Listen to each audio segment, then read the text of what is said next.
Uncle Nelson is the very first character we meet in Schedule 1. But who is he really? Is he a rat? Did he sell us out to the Benzies? And is he even our real uncle? I dug deep to learn as much as possible about him, and I've uncovered debts, addictions, how long he'll be in prison, and even the possibility that he does not need a wheelchair.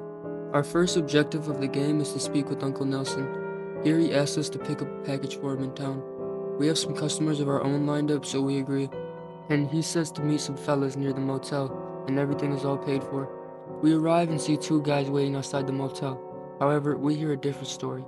These guys say the package we're picking up is in fact not paid for, and what's worse is Uncle Nelson even owes them money. This is completely different from what Uncle Nelson said, but they say he's been good on his word, so they'll let us slide this time. But not before warning us that if he doesn't pay, we'll be next in line. So, how could this situation happen? Why would Uncle Nelson tell us it's all paid for when it wasn't? Well, there are some interesting conspiracies here. First theory is that Uncle Nelson uses his wheelchair accident and his nephew to do free, dangerous labor. We know that the Benzies and Uncle Nelson have history.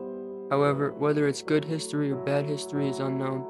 Uncle Nelson does seem to know and have a contact with the Benzies, but is in debt to them, and was recently arrested.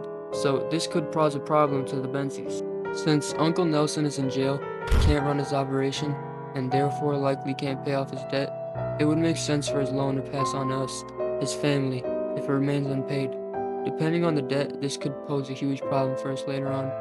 If Uncle Nelson's debt is severe to the point where he can't step into town without being in danger, it makes sense for him to fake an accident and use his naive nephew to do all his dangerous dealings.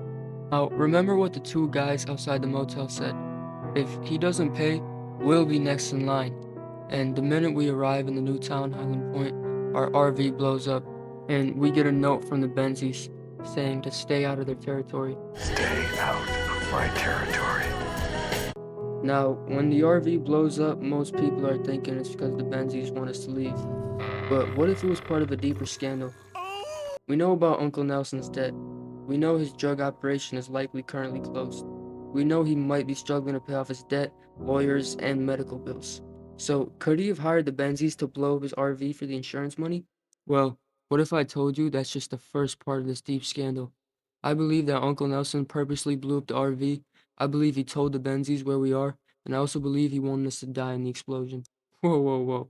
Slow down. You can't mean to tell me that Uncle Nelson, the consigliere to our drug trade, is really preying on our downfall.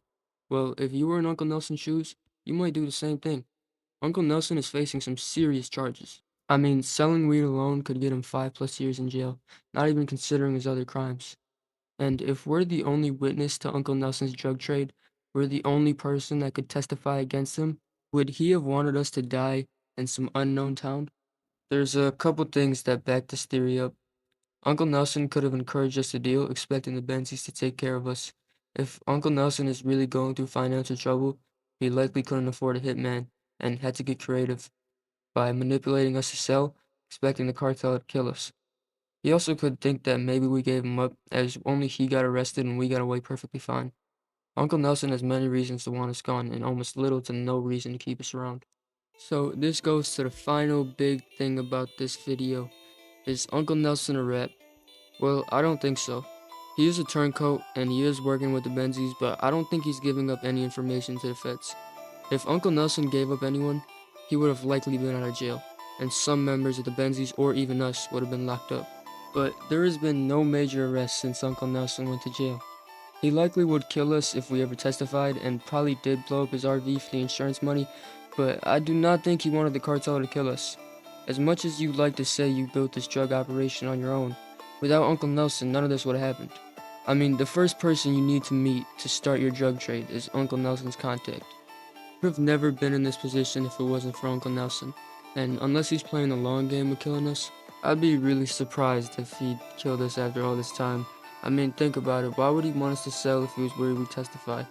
If Uncle Nelson really looked at us like a liability, he would have killed us the minute we left town. The fact that he encouraged us to sell means he's likely not worried about us getting arrested and saying his name. I don't think he's snitching to the feds, but he's definitely giving information about our operation to the Benzies. And we know he has a relationship with the Benzies because he gets Fasuto off them. So this motherfucker really playing both fields. Yeah, I've been watching way too much snowfall today. But I turned 19. Oh my god, I just turned 19 right now. Holy shit, November 20th, 12 o'clock. I'm 19 years old. I need everybody to say congratulations on being 19 years old. Holy shit. But yeah, I'm gonna go celebrate my birthday.